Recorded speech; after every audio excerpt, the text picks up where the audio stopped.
Hello friends, welcome back. In this video lesson, we are going to look at two terms with which you must be familiar. You must have learned them in medical school. And those two terms are specificity and sensitivity. These terms are usually taught in schools during your graduation, but are soon forgotten because we take many tests for granted. This lesson is going to give you insights into the validity of diagnostic tests. First of all, whenever a new test is developed, it has to be validated against a gold standard. What does a gold standard means? It means a clinical procedure or methodology which confirms that a particular pathological condition or disease exists. Now we are going to have a test which is going to be validated against that gold standard. So every new test is compared to a gold standard. For example, a test assessing the presence of Helicobacter pylori can only be done with a stool test which checks for antigens, or it could be the breath of the person after taking a certain pharmacological compound. And that is then compared to the biopsy report. Biopsy is the gold standard. The test which we have now created as a new test must meet a standard of meeting the findings of a biopsy. Another example is a test for coronary artery disease would be an ECG or a stress test, etc. And that is compared to a coronary angiography. Coronary angiography is the gold standard. It's the actual test of how much clogging is taking place in the heart arteries. And now we are going to develop a test which will be validated against a gold standard. I'm sure you must be familiar with this fact. Whenever a new situation arises, we have to determine or ascertain who is diseased and who is not. Specificity and sensitivity, these two terms give us an indication how much we can trust the new test. How much trust can we put into a particular test? As mentioned earlier, validity is determined or defined by two terms, sensitivity and specificity. We shall now explore these in much greater detail.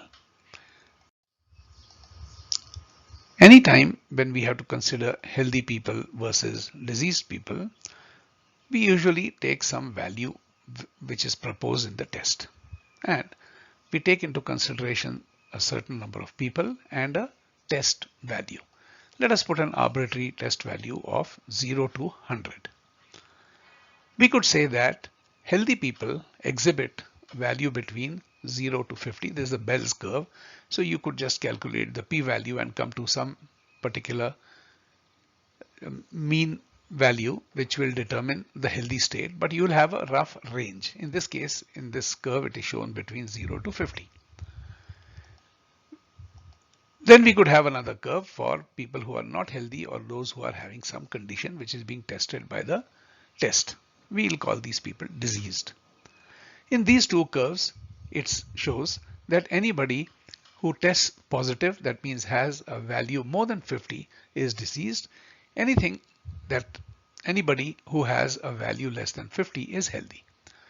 Now this is an ideal condition, but in real life that is never the case. Maybe this could apply to a body temperature. Above a certain degree temperature of the body, we could say that the person is having fever, and we could define fever as anything less. But for most conditions, take for example hypertension, it's not as simple as that, or for that matter any other value that you go for pathological testing. This definition of healthy versus diseased is more difficult. In a real life situation, you'll have a distribution something like this for the test value for healthy people, and you will have an overlapping portion for the unhealthy or the diseased people. This is where the trouble starts, and this is where we have to get our definitions clear. For a test to be validated, we must be able to define and use a parameter which we just mentioned as sensitivity and specificity.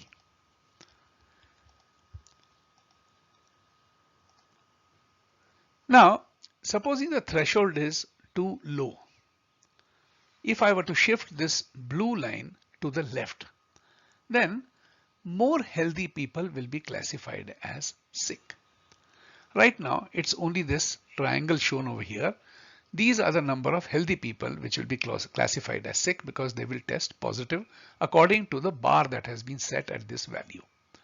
Supposing I were to shift this line to the left, obviously the area under the green curve will be more, and more people who are healthy will be classified as being sick because they are positive. Similarly, if the threshold is too high, many diseased people will be falsely classified as healthy. The triangle which is shown in hatched lines in orange on the left of the blue line will increase in area if I move the blue line to the right. So if that happens to be the case, then all the people who are to the left of the blue line will be classified as healthy and not diseased, which is not correct. This will be classified as a false negative. This concept can be explained better with a graphic. Let us assume this square represents the total number of patients, both diseased and undiseased. Let us divide it into 4 parts. On the left hand side, vertical column are the number of diseased people, and on the right hand side are the non-diseased. There are 2 possibilities: testing positive, testing negative. Let us assume that the sample size of the population is 1000 and the prevalence of the disease is 20%. This means 200 people are diseased and 800 people are non-diseased. Out of this, let us say that out of the 200 diseased people, 160 test positive, which means they are diseased and testing positive. In other words, 40 are testing negative. They are having the disease, they are diseased, but they are testing negative. On the other side, out of the non-diseased people, 720 people test negative, which is perfectly fine. And the remaining 80 are testing positive, which is not correct. This number, 160, as a fraction of 200, is the diseased people who were correctly classified as sick. If we take this fraction, that is known as sensitivity. So 160 divided by 200 as a percentage is 80%. Sensitivity refers to the accuracy of the test to detect diseased people and classify them as diseased. On the other side, we saw 720 people were testing negative when they did not have the disease, which means that was correct. The other term we are talking about is again a fraction, and that is specificity. Specificity in this particular case is 90%. The fraction 720 divided by 800 is 90%. And this refers to the healthy or the non-diseased people, which have been correctly classified as healthy. Sensitivity refers to sick people who have been detected correctly. Specificity is healthy people who have been classified correctly as healthy. Now, this is where the confusion starts. If we look at that square once again, we will realize that on the top left hand side we have the true positives. They are positive and diseased, and we call them as true positive. On the right hand side we have got false positive. That means people who are not diseased have been tested as positive, which is an inherent part of every clinical test. True positive, there is no confusion. They are sick and they have been detected as sick. The problem that arises is with false positives. With true negatives, again, there is no problem. They are healthy and the test has declared them as healthy, as not diseased. The real question that arises is false positives.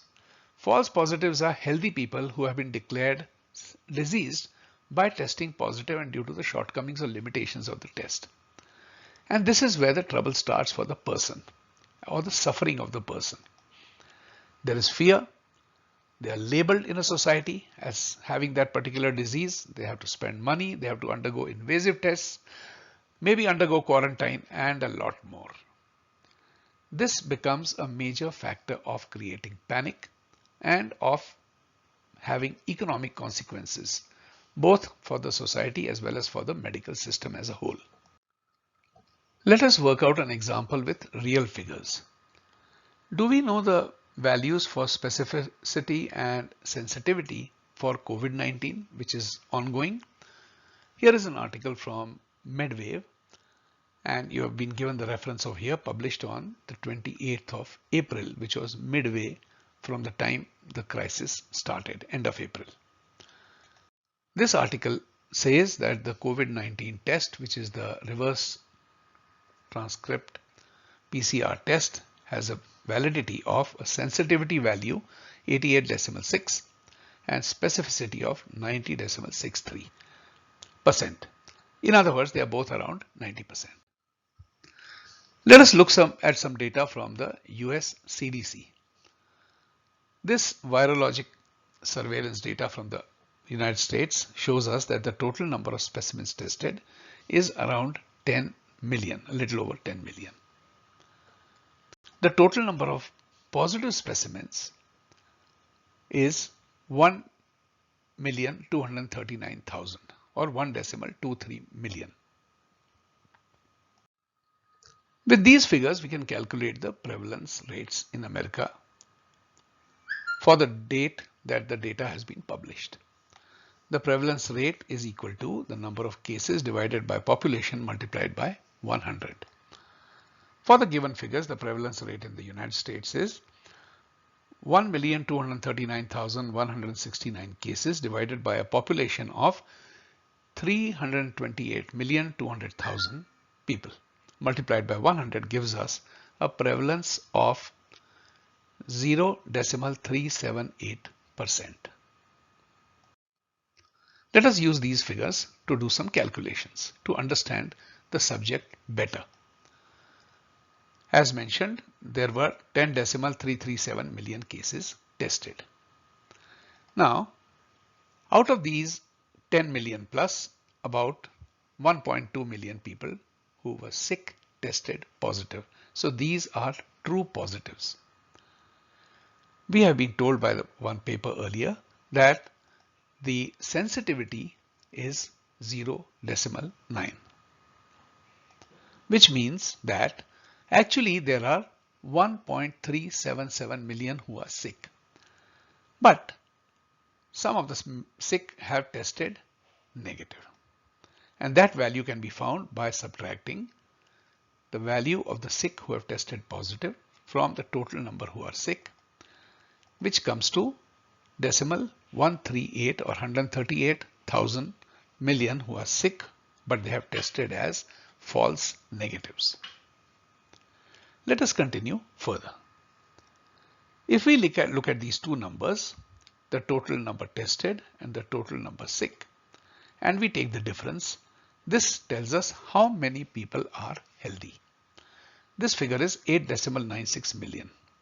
Now, if we use the other parameter for validity, which is specificity, and in this case it is 0.9, then what we find is that 8.06 or roughly 8 million healthy people, they tested negative. That means they were true negatives, which is of no concern to us at the moment. But what this means is that 896,000 or 0.896 million who were healthy, they false positive tested.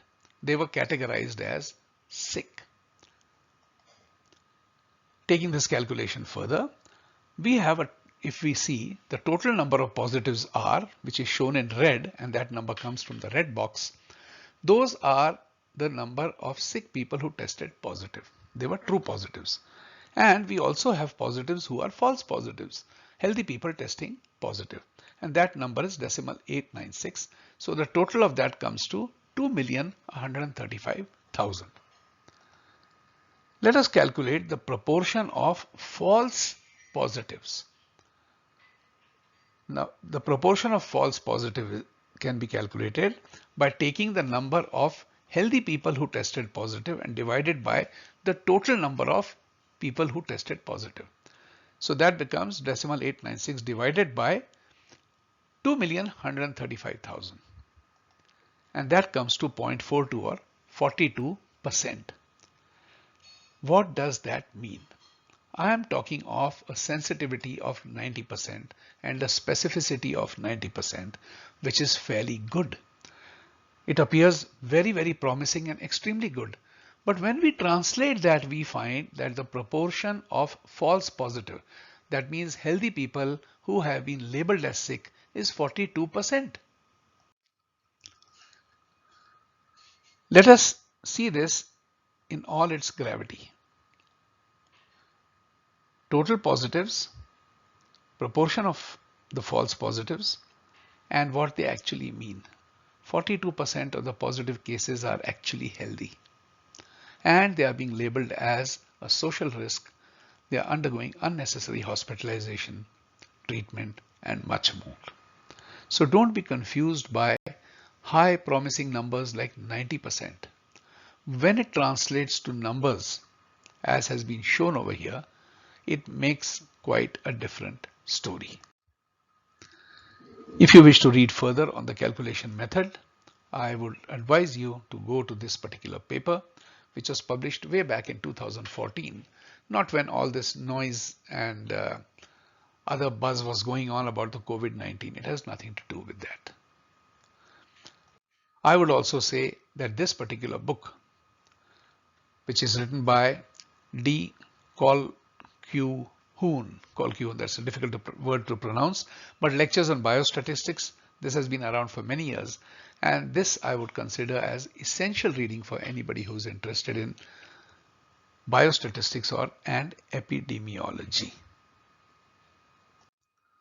That brings me to the end of this lecture. This is a very serious topic, a very important topic, and all of you must be familiar with this so that you're not misguided by numbers. Do the calculations yourself, whichever part of the world you're staying, and try to discover the facts. What we found was that even a high specificity and a high sensitivity as 90% in case of both is very misleading, because almost 40% or more number of people for the given prevalence rate are actually not sick, and they are being put into quarantines, hospitals, and put onto unnecessary medication. This applies to any kind of a lab test. Also, please remember that this test, any kind of a test, is against a gold standard. Please remember that at the moment there is no gold standard for COVID-19. Thank you very much for your attention, and see you and meet you in the next lecture. Thanks. Thank you.